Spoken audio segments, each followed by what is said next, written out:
Okay, so then we continue with equanimity, because I mean, equanimity is the basis for bodhicitta, and it's probably the most difficult thing to develop. But anyway, we just try. That's all we can do, isn't it? So don't underestimate the task here. Yeah, and we will start with ourselves when we do equanimity. So you settle down, make yourselves, kind of sit comfortably, but if possible with a straight back,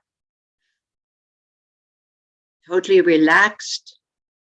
As Tomer was saying so rightly, if only we would learn to relax when things are not going well. I mean, if only we would have the spontaneous wisdom to see that the situation is already difficult. Now, if I get stressed on top of it, it will make it even more difficult. But it seems as if we're using the stress in order to help us deal with the situation, isn't it? Right? It has become such a habit. And I think today the Buddha would teach, when he was teaching on dukkha, he would say, well, in a samsaric existence, it's very easy to get stressed and to be frustrated. I mean, it needs so little. Yeah, because we have so clear ideas unconsciously how things should go and what people should do, isn't it? And everybody has it. So we're trying to loosen them up a bit. So again, you think about the Buddha, just, visualizing the Buddha his mind is in perfect peace, but not a peace that says, oh, who cares? I am well, whatever others do, it doesn't matter. Not such a kind of peace. A peace that he knows suffering has causes and they can end.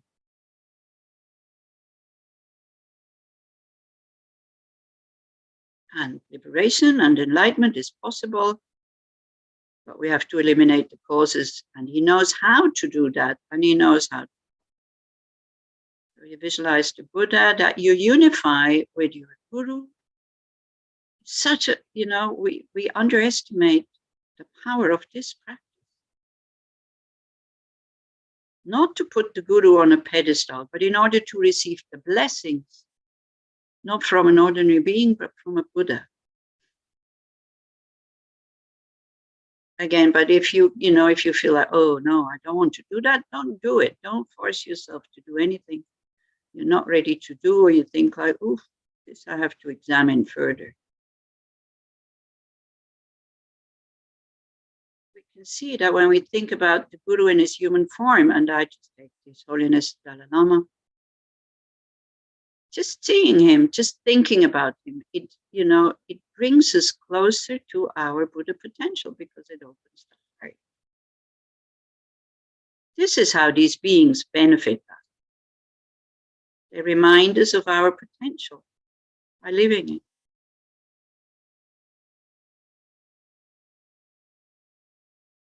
Then feeling very fortunate that you, from your own side, you have trust and faith that these methods work, and that you have the potential to be free from suffering and the causes of suffering.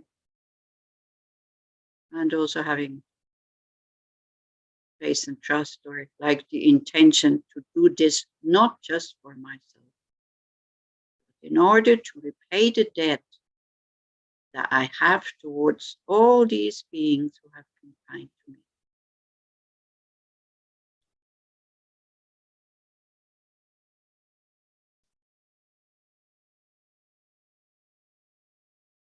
We think about Shakyamuni Buddha and all the other beings who have practiced this path, who have attained enlightenment, scholars, pundits, bodhisattvas.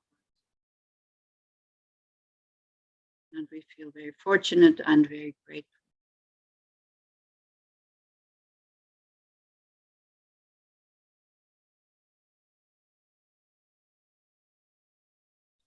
Again, with your own words, you can take refuge, whatever it means for you. Make sure that your heart is there. And then for 10 minutes, which is to awareness meditation, either the breath or to concentrate or shamatha. You can use the image of Buddha because it creates strong imprints on our mind, which will be helpful at the time of death. Or just choiceless awareness. If your mind is calm, stable, you open up and you just notice what is going on without interfering, or when you feel that you're interfering, that very spontaneously you develop attachment or aversion to whatever comes up, then you relax.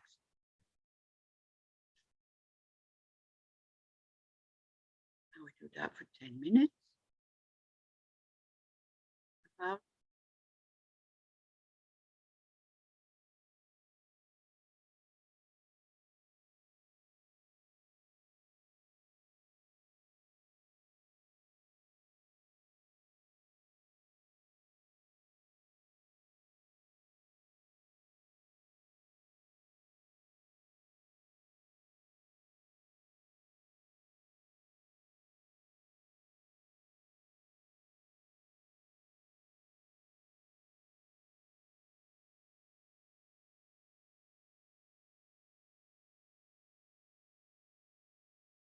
Just in case you feel restless or, really not well, don't force anything, don't will anything, but then put Shakyamuni Buddha on your crown.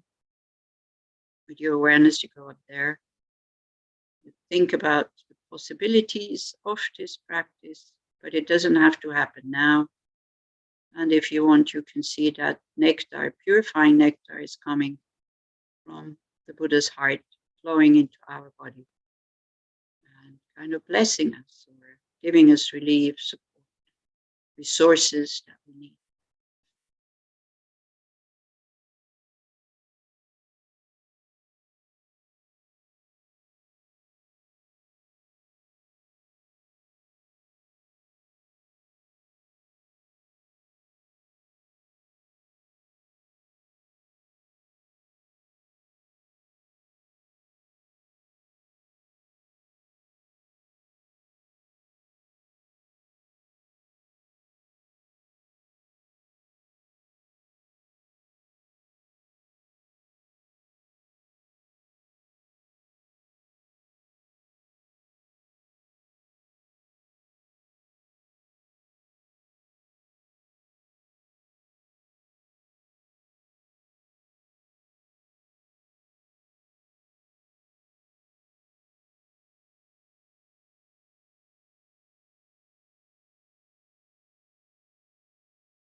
Okay, so then we can start with the reflection. And just the first question that we have to ask ourselves,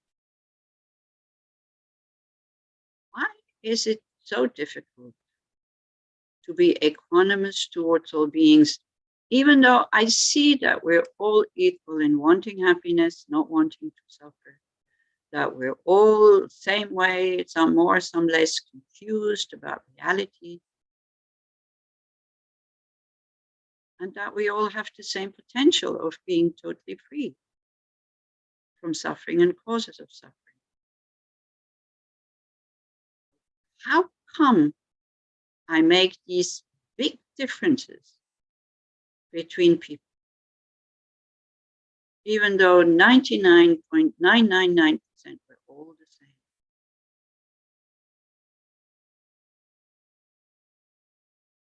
You will find an answer if we think about what we said yesterday with attachment and anger, that it distorts and it kind of projects things that are not really there, or it exaggerates. Because as the verse says, may all beings live in equanimity, free from attachment to the people that we hold too close and we call friends, and free from aversion towards people that we hold too distant. We don't want to be in contact with them, and we call them antagonists, enemies, and then the people that we don't have any feelings toward is the strangers. So how come we only concentrate on the differences and not what we have?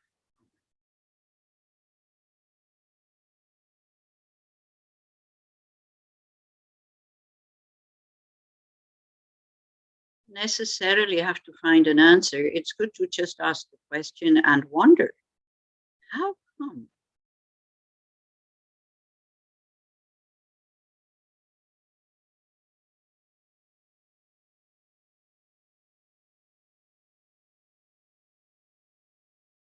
And then another good question would be, how come I'm not equanimous towards myself? When my unhelpful emotions or mental states overwhelm me, instead of reacting with compassion, why do I react with rejection? Would that be the reason?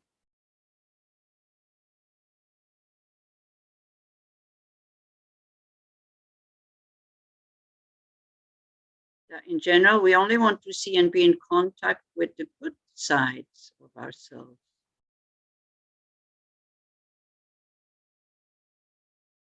And it's difficult to acknowledge the dark sides.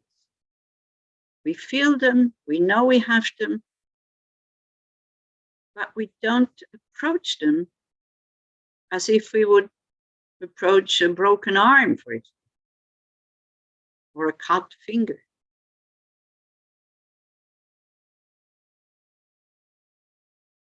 Again, be courageous. Think about your dark side. Don't hide. We don't have to go out and proclaim it to the whole world. We don't have to put it on Facebook. But we need to know so that they can heal.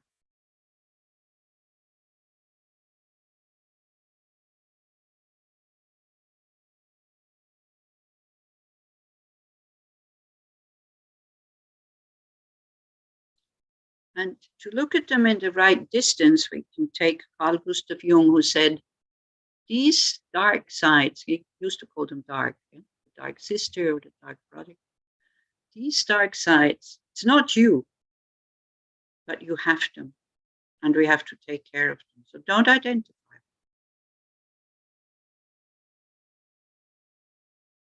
And try to respond with compassion, meaning you soften up. We let go of the reluctance, not wanting to see.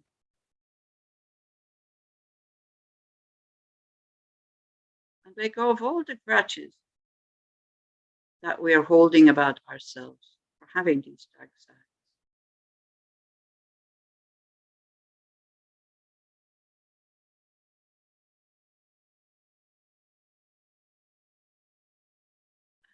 Look what's going on after these words or these thoughts.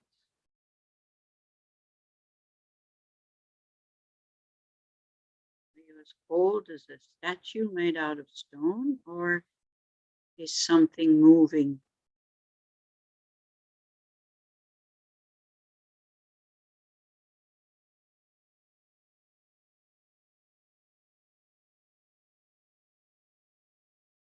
Can we forgive ourselves for having these dark sides by really recognizing I actually don't want to have them, but they're there.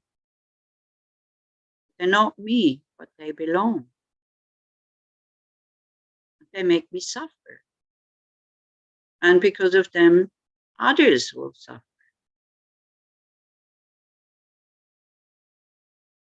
Can you forgive yourself by understanding that you have no control?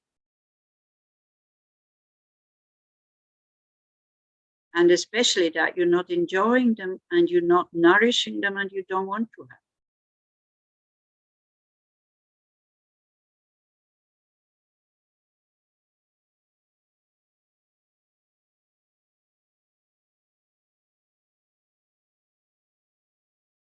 Or if still nothing is moving, you can again just put your hand on your heart in a very caring, loving gesture. Or another good method is you put a smile behind your eyes. You let it expand over your face.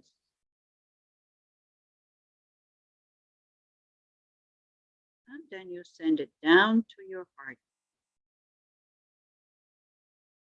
So we can melt that hardness, that coldness, that rigidity.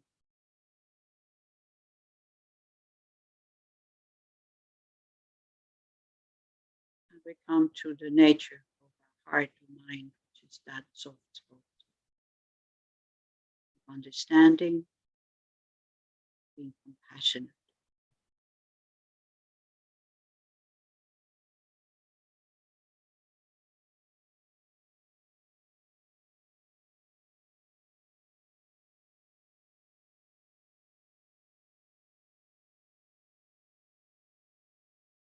You can even think or say these words, I forgive myself for having these dark sides.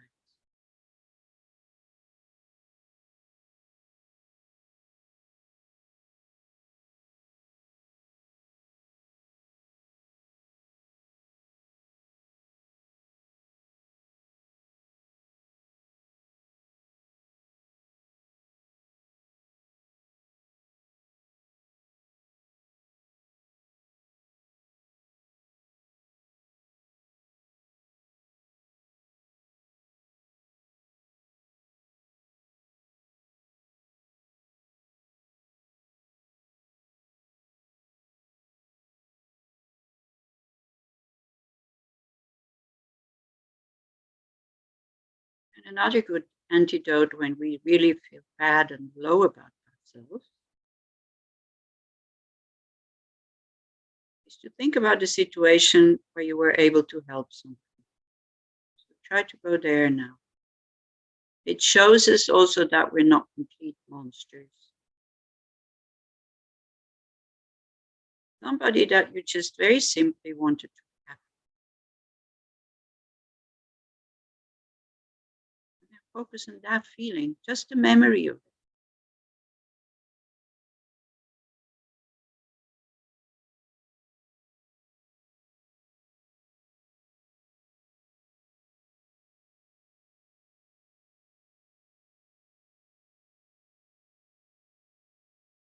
And maybe we understand the law of cause and effect better when it says that happiness comes from love, kindness, compassion. All the suffering comes from self-cherishing when we act with these dark sides or unhelpful mental states. just a memory of it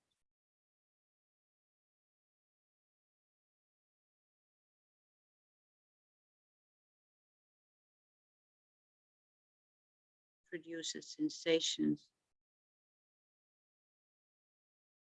We can definitely see the difference.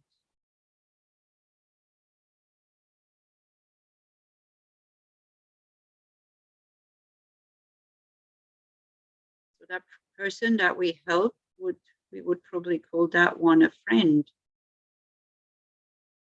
But then very often we have expectations towards ourselves, but we also have expectations towards others.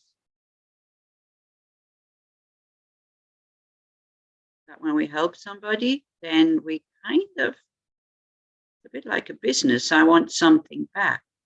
Try to let go of that. You'll just get, it spoils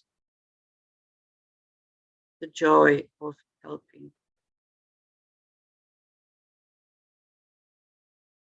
Expecting something back will not make it come, and also not expecting something back will not keep it away.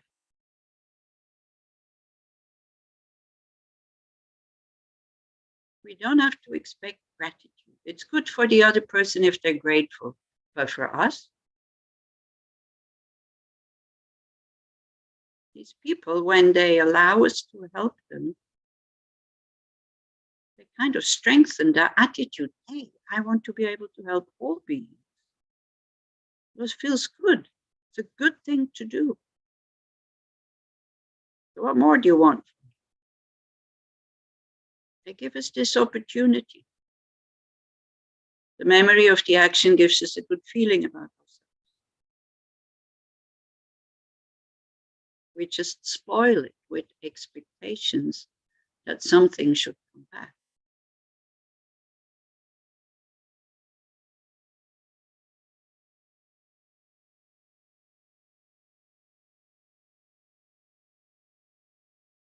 But when we think about this friend, when our heart is open spontaneously, and then we think, we don't even have to think. If the person needs help again in the future, I will definitely help.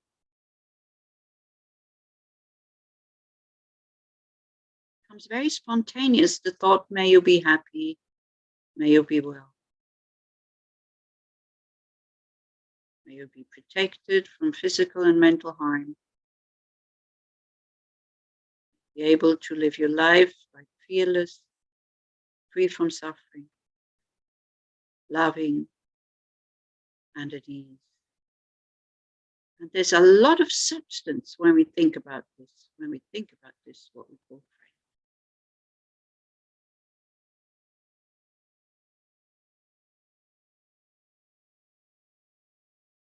But then we get attached. And then, as we said before, attachment grasps, aims, demands.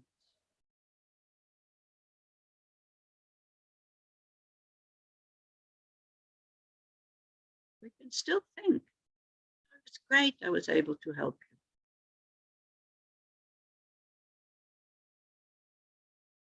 No expectation.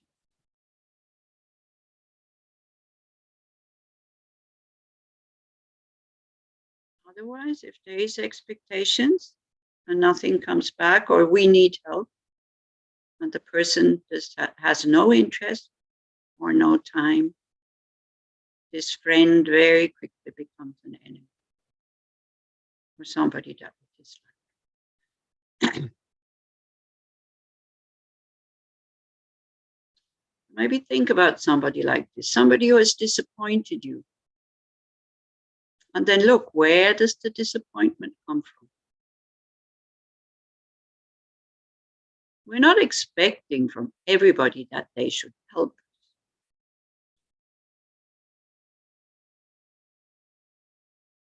If you have your hands full and nobody's holding the door for you, like full of bags, you're not getting upset in a train station or at the airport. But if it's somebody that you call friend, then, it's the same action. Nobody's helping.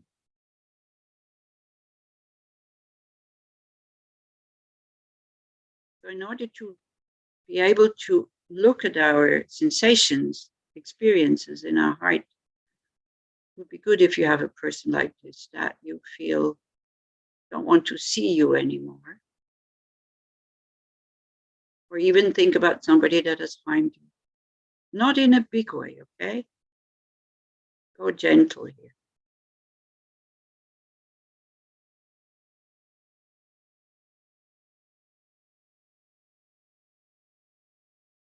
We feel that reluctance talking to them, meeting them.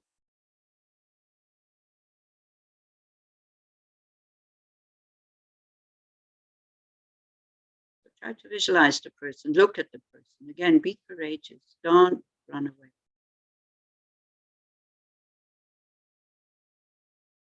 Go down to your heart, what's happening? You don't have to put names or labels on it, just experience. What happens in the middle of your upper body?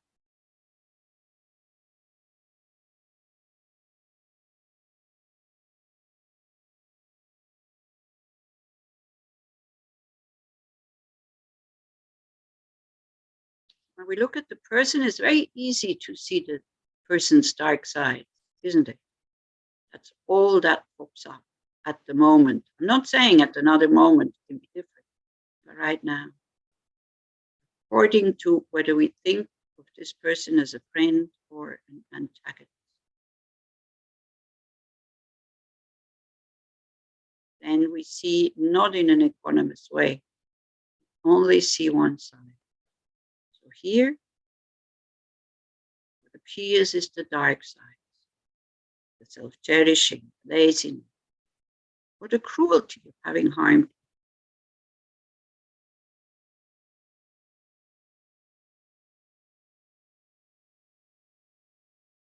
Now again, we try to remember ourselves by seeing we also have dark side. I also don't want to have. Do you think that this person enjoys having his or her dark side?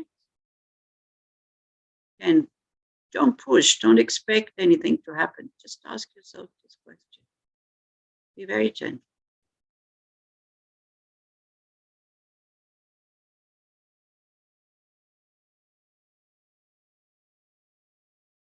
Do we want to have our dark side?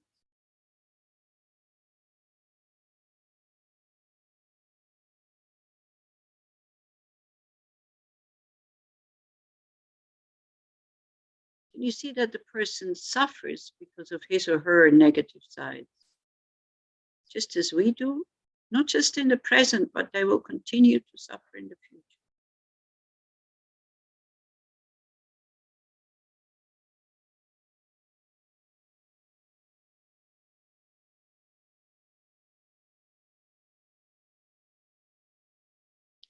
Do you think that you could forgive this other person for having dark sides? Not for what they've done to you. Forgiving is not that we say, oh, it's okay. They have harmed you. This is definitely a negative. But just, what stands behind the negative act is unhelpful emotions and wrong views.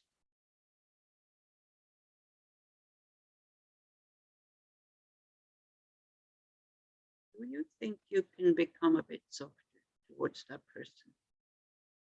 Maybe even forgiving him or her for having these dark sides.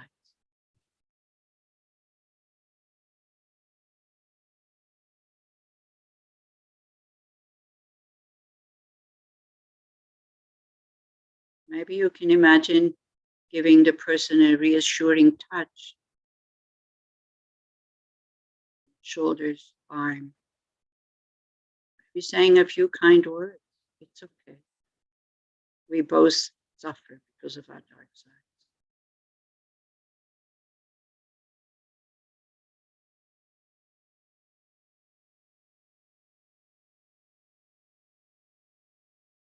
Again, if something happens in your heart, notice the difference. Or, and again, put a smile behind your eyes, let it expand over your face. And this time you send it to the other person by signaling that actually I am okay. You don't have to continue to suffer out of shame, bad conscience, because you harmed or hurt me or disappointed me. And do that, then you are free. The person has lost power over you. As long as we cannot forgive, we still have power over us.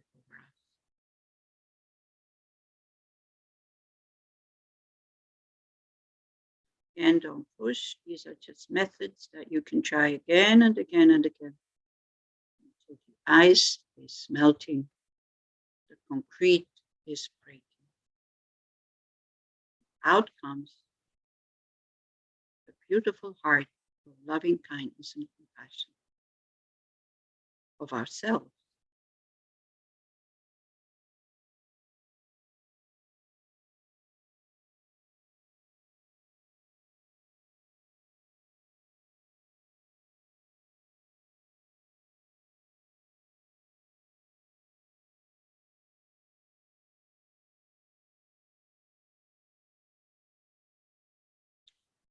And then you think about the so-called stranger,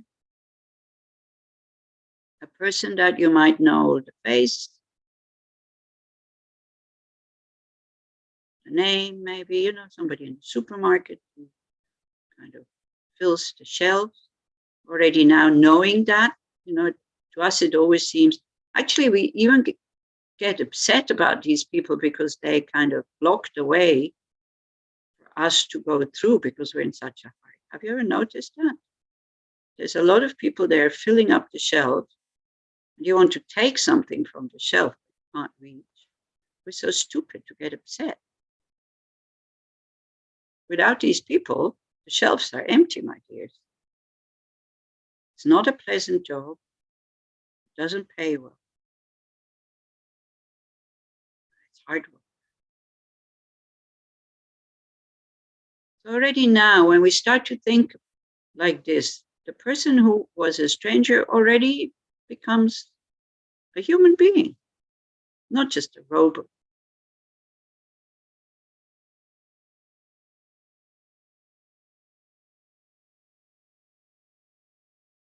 We can notice a difference in our heart again.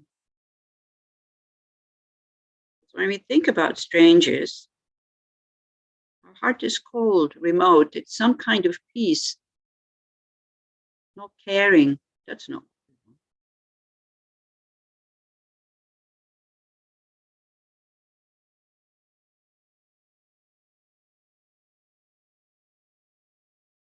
But this is what we feel for most of the beings in this universe.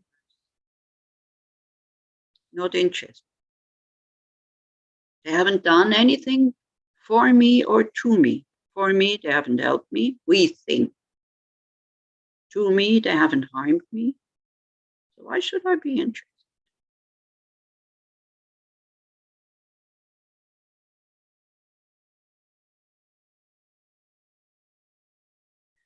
But we feel like this because we can't see their positive sides and we cannot see their dark sides.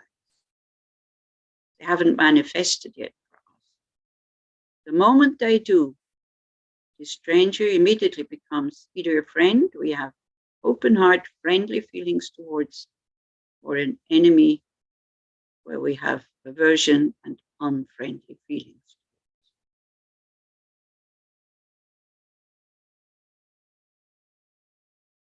Every person that we call a friend or an antagonist now, at one point, has been a complete stranger. We could have been sitting on the bus next to that person, who knows how many times already. We didn't notice them.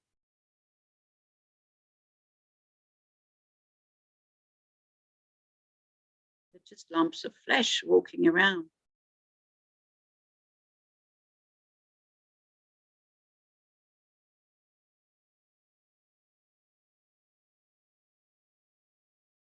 But this person also has dark sides. This person also has good sides. This person also wants to be happy and doesn't suffer. When we understand this, we don't have to forgive when the dark sides kind of come up or appear. So, or we can forgive them already now for having dark sides before they manifest for us.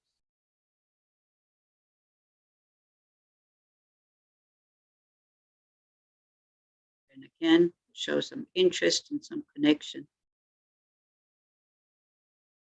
You can either thinking that you touched a person. Some people don't like that so much, especially if you don't know them.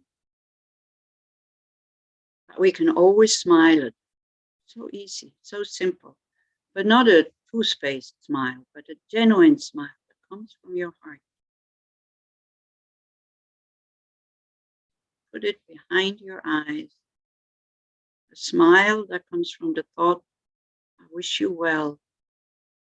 May you be protected from physical and mental harm. Find what you're looking for. Be able to live your life with joy and ease. These thoughts create that smile on your face, and you send it to the other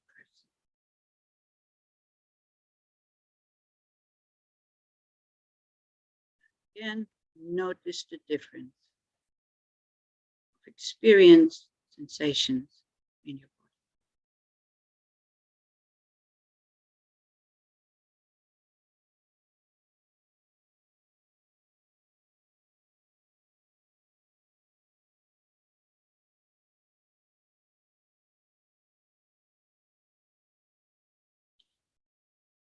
Okay, so for the last few minutes, we can turn this whole thing around of friend, enemy, and stranger. Now you are the one that is being looked at. So try to think about somebody that admires you, loves you, honors you, kind of is happy to spend time with you. Put that person in space in front of you. Then check your heart, check your feelings. And then very honestly, ask yourself, am I really that good person that this person is seeing? They give you love and attention. Don't feel ashamed, but don't feel guilty. It's okay. It makes them happy. So allow it to happen. It's all right. We have to be honest with ourselves. Am I this good person with all these qualities that this person sees?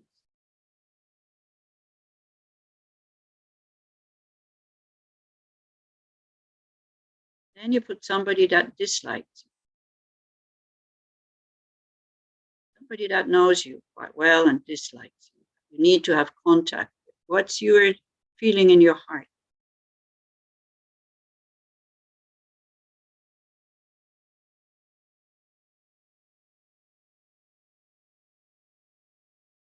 And again, ask yourself, am I really this rotten person that this person is seeing? And again, the answer is definitely no. There, the answer comes very quickly. Oh no, I'm not that. When people see our qualities, very often we go, maybe I am such a good person after all. We have positive sides, we have negative sides. No need to make a big fuss about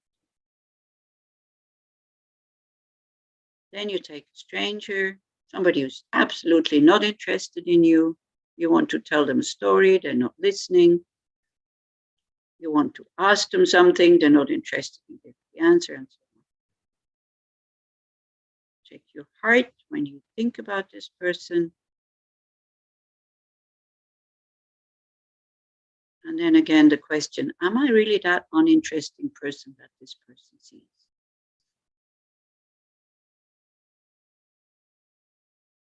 And again, the answer is definitely no. So the point of this is to understand I am one person I have 3 people in front of me. They see 3 different people. How can that be? I'm only one.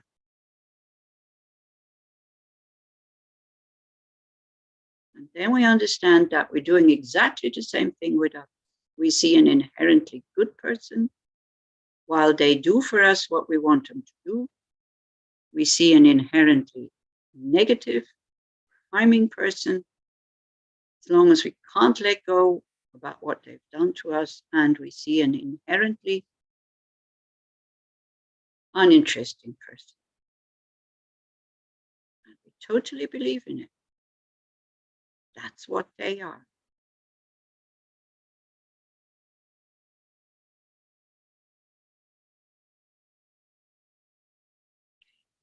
And, you know, we go, I'm not the only one doing this. Everybody's doing this. This is why we're having problems. So don't get heavy about it. And we just open up our heart. Having understood one of the main causes for suffering, because we separate people in these groups. We don't see the connectedness. And so we open up our heart and we think, we're all beings. Be saved.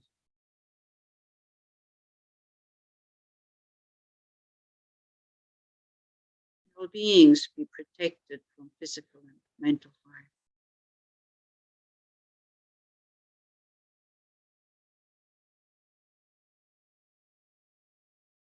May all beings be strong, healthy, free from fear, loving and peaceful.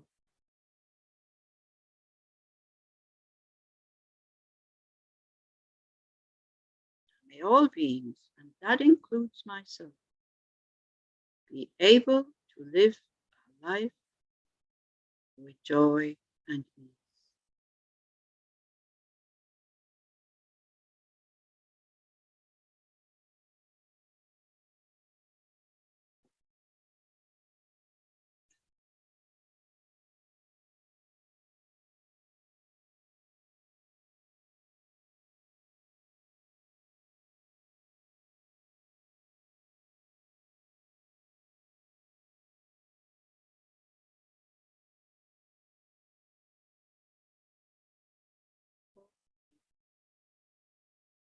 Now it's 15 minutes break, so we meet at 20